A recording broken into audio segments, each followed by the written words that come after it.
Donc voici la deuxième présentation, métaux lourds et autres particules. Et on va voir que les analyses médicales validées ne sont pas représentatives de la charge corporelle. Et donc ça pose quelques petites difficultés. Voici un extrait d'un traité de toxicologie. J'ai souligné un passage en jaune et je vais lire maintenant sa traduction. Un test de provocation à l'EDTA a également été utilisé pour estimer la charge corporelle en plomb. Cependant, les valeurs de référence ne sont pas définies pour ce test et la justification de l'utilisation du test EDTA a été remise en question. Donc là, on apprend qu'il n'existe pas de diagnostic validé qui puisse évaluer la charge corporelle en plomb. Et on va voir qu'à ce titre, les centres antipoison français sont farouchement opposés au traitement des métaux lourds. Donc en 2015, ces centres antipoison ont publié un article, je lis le titre. Dosage urinaire post-chélation des métaux lourds et pseudosciences, il faut agir. Dosage urinaire, ça veut dire analyse biologique des urines. Post-chélation, ça veut dire après traitement. Pseudosciences, ça veut dire charlatanisme. Et il faut agir, ça veut dire menace publique. Donc, je lis un extrait du contenu de cet article. Un documentaire récent montrait un interniste hospitalier basé à son tour sa consultation sur les résultats du laboratoire AM. Et un peu plus loin, escroquerie en bande organisée. Donc à Rouen, il y avait un médecin qui traitait des patients qui avaient les symptômes caractéristiques d'une intoxication aux métaux lourds. Et tant que des excès de métaux apparaissaient aux analyses après le traitement, eh bien ce médecin renouvelait le traitement auprès de ses patients. Eh bien, cette démarche-là est qualifiée d'escroquerie en bande organisée par les centres antipoison français. Suite à la publication de cet article, eh bien, l'hôpital a dû fermer son service. Et je lis maintenant le titre d'un article de presse. L'hôpital public abandonne plusieurs centaines de patients qui frappaient à ses portes. Et on va voir que le refus de traitement des métaux par les centres antipoison mène à ce qu'on retrouve les métaux en excès chez les personnes porteuses d'Alzheimer. Donc je lis un extrait du même traité de toxicologie. Cependant, il est ici particulièrement intéressant de constater que les niveaux élevés de cuivre et de fer sont présents dans les plaques bêta-amyloïdes insolubles des cerveaux post-mortem des patients souffrant de la maladie d'Alzheimer. Et à droite, ici, on a un extrait d'une conférence du Collège de France. On voit les relevés dans le sang, on a 10 microgrammes pour le cuivre. Et cette valeur n'est absolument pas représentative de la charge corporelle chez les personnes normales, ni chez les personnes atteintes de la maladie d'Alzheimer. Et il en est exactement de même pour toutes les autres causes des maladies liées au stress oxydant. On n'a aucune charge corporelle et à ce titre, ces charges corporelles ne sont absolument jamais traitées par la médecine conventionnelle. Donc aujourd'hui, on connaît les causes et les conséquences des maladies chroniques. Il s'agit d'une synergie de causes et il faudra appliquer une synergie de traitement.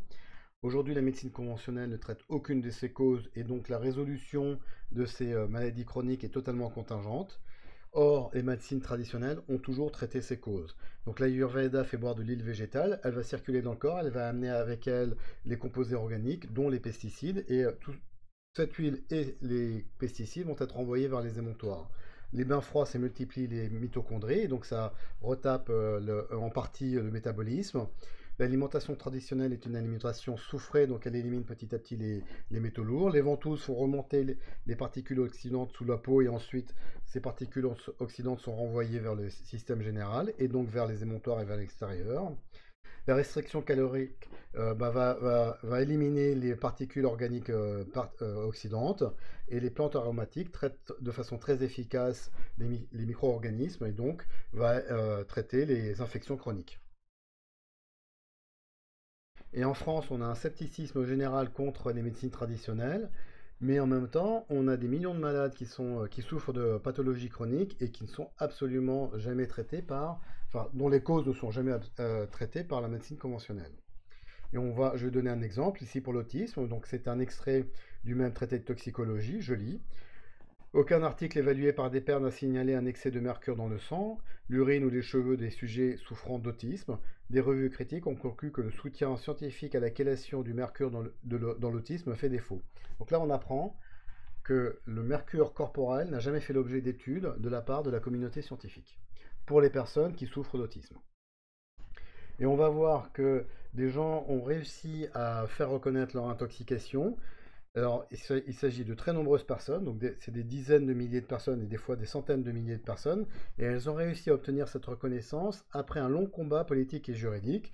Donc c'est le cas des soldats américains qui ont participé à la guerre du Golfe en 1991, et ce n'est qu'en 2016 qu'ils ont obtenu la reconnaissance de leur intoxication par le Congrès américain. Et on a les mêmes circonstances avec l'affaire Bronkowicz, l'agent orange, donc ça c'est la guerre du Vietnam, et aussi la contamination dans la baie de Minamata au Japon. Or, dans la Constitution française, il est écrit la chose suivante, je lis, la nation assure à l'individu et à la famille les conditions nécessaires à leur développement. Donc, comme pour la maladie d'Alzheimer, la maladie est installée avant que les symptômes n'apparaissent. Alors, la Constitution française suggère que les excès de mercure, les excès de cuivre qui apparaissent à l'autopsie des personnes qui ont l'Alzheimer, eh ben, ces excès devraient être traités du vivant des personnes avant même que les symptômes n'apparaissent. En conclusion, donc les références corporelles n'ont pas été réalisées par la médecine conventionnelle ou par la toxicologie conventionnelle. Cette absence de référence n'est pas reconnue.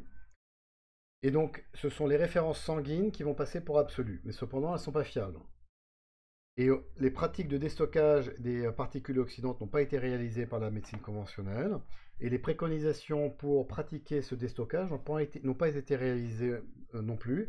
Donc, ce qui fait que les personnes qui pratiquent ces déstockages à la maison vont être sujettes éventuellement à des accidents. Les toxicologues, les centres antipoison n'ont pas alerté les pouvoirs publics.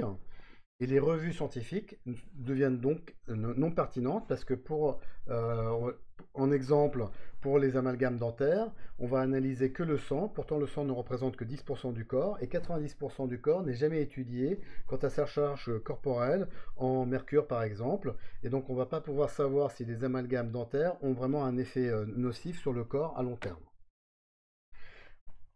En conclusion, on a donc la prévention, le diagnostic et les traitements qui sont interdits par les centres antipoison français.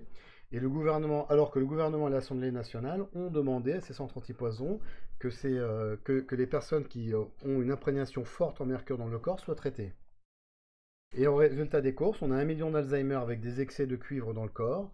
Et bien ces gens, on leur dit qu'ils n'ont pas d'excès parce qu'on ne fait qu'une analyse de sang. Et alors que en Allemagne, par exemple, toute personne qui veut traiter ses excès de cuivre peuvent tout à fait le faire chez leur médecin traitant. Donc là, j'ai terminé cette présentation. Il me reste encore 2 présentations à faire. Les remèdes miracles du Collège de France et comment pratiquer le déstockage de ces particules oxydantes. Et je vous remercie de m'avoir écouté.